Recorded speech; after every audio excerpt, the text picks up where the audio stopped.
Magandang araw mga kababayan. Narito na ang pinakabagong ulat sa lagay ng panahon ngayong araw, May 1, 2026, Friday.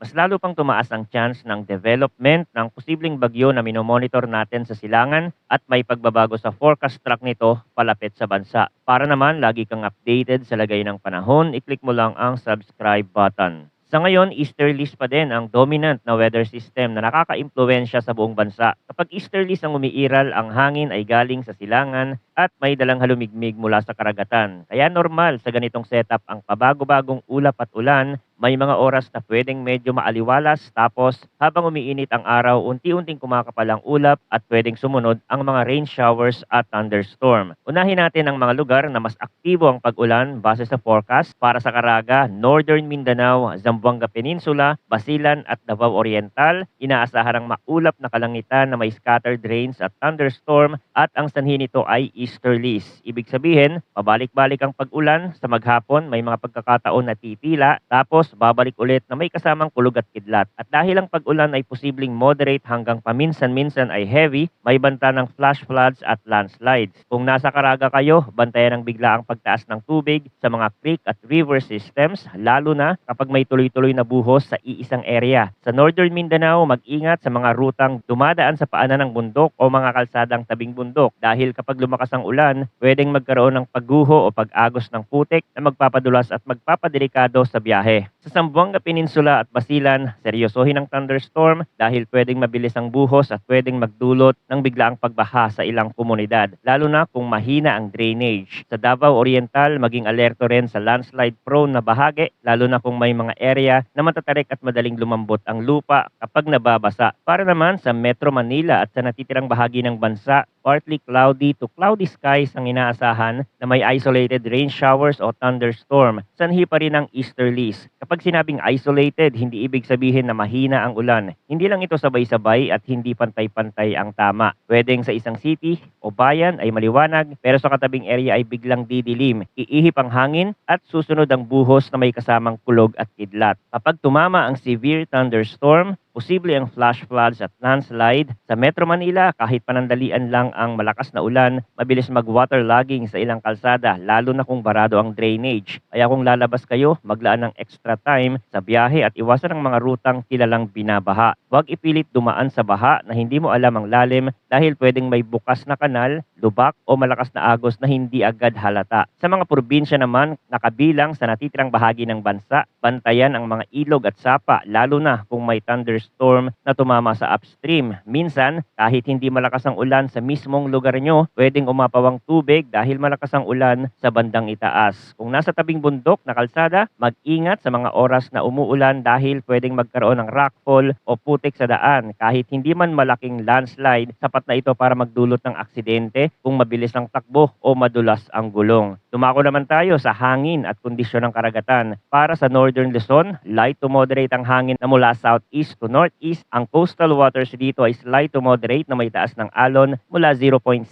hanggang 2.1 meters. Para sa natitirang bahagi ng bansa, light to moderate din ang hangin na mula east to northeast, at ang coastal waters ay slight to moderate mula 0.6 hanggang 1.8 meters. Generally, hindi ito yung tipong rough seas sa lahat ng oras, pero mahalagang paalala sa mga mangingisda at sa maliliit na bangka. Kapag may thunderstorm malapit sa dagat, pwedeng biglang lumakas ang bugso ng hangin at tumaas ang alon. Kaya kung napapansin yung kumakapal ang ulap sa bandang karagatan at may senyales ng kulog at kidlat, mas ligtas na ipagpaliban muna ang paglayag. Para sa mga coastal communities, ang alon na nasa slight to moderate range ay pwedeng mas ramdam sa mga baybaying exposed sa open sea. Kung kayo ay may biyahe sa dagat, mas mainam na i-check muna ang kondisyon bago tumuloy, lalo na kung maliit ang sasakyang pandagat. Tandaan, kahit light to moderate ang hangin sa forecast, pwedeng magkaroon ng panandaliang mas malakas na bugso kapag may thunderstorm cloud na dumaan. Pagdating sa extreme of temperatures at relative humidity, para sa 24-hour period na nagtatapos ng 8 o'clock p.m. yesterday, ang minimum temperature ay 22.1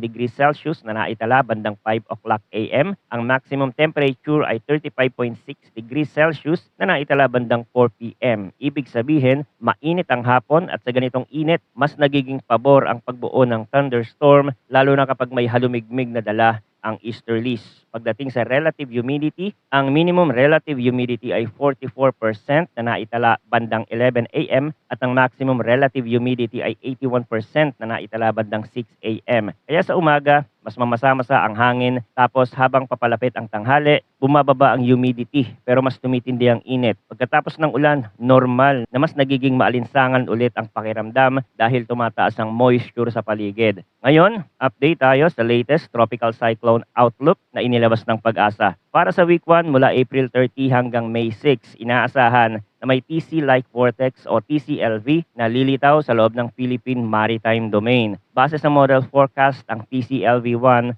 ay likely na magde-develop sa eastern boundary ng PMD at low to moderate ang chance ng tropical cyclone formation sa week 1. Ibig sabihin, hindi pa ito high confidence na magiging ganap na bagyo, pero mas mataas ito kumpara sa low chance lang. Kaya sa stage na ito, mas tutok ang monitoring, lalo na kung ang disturbance ay magpapakita ng consistent na sirkulasyon at patuloy na magkakaroon ng support mula sa environment. Para naman sa week 2, mula May 7 hanggang May 13, 2026, sinasabi ng forecast na ang TCLV-1 ay generally kikilos northwestward patungo sa northeastern portion ng PAR at TCAD at low to moderate din ang likelihood ng tropical cyclone development sa week 2. Ibig sabihin may senaryo na mas lalapit ito sa northeastern side ng ating area at pwedeng magpatuloy yung development habang gumagalaw. Pero uulitin natin, low to moderate pa rin kaya hindi pa ito usapang siguradong bagyo na tatama. Ang focus dito ay kung magiging mas consistent ang guidance at kung mas dadami ang model agreement habang papalapit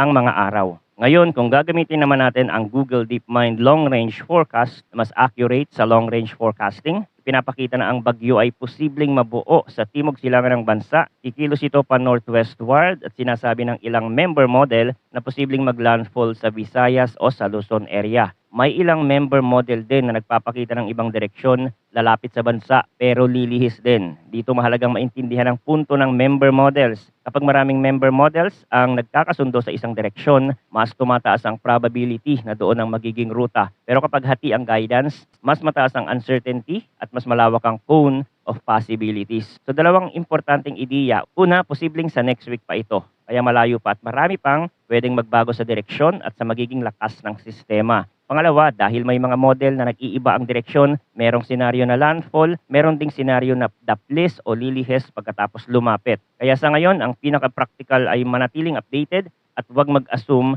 ng iisang ruta lang. Habang papalapit ang petsa, mas lilinaw kung alin ang senaryong mas probable. Para mas malinaw ang larawan, isipin natin ito sa ganitong paraan. May disturbance na posibleng mabuo sa timog silangan at habang gumagalaw pa northwestward, pwedeng humarap ito sa iba't ibang environment tulad ng wind shear, dry air at sea surface condition na siyang magdidikta kung lalakas o hihina ito. Kung pabor ang environment, mas mataas ang tsansa na magpatuloy ang development. At base sa iba't ibang mga weather model na ginagamit natin, nagkakasundo-sundo na sila sa development ng isang bagyo. Although merong mga direksyon na ipinapakita, marami pa ding pwedeng magbago dito sa mga susunod na araw. Kaya manatiling nakatutok dito sa ating channel para sa mga susunod na updates tungkol sa bagyo. Maraming salamat sa inyong panonood at mag-ingat po tayong lahat.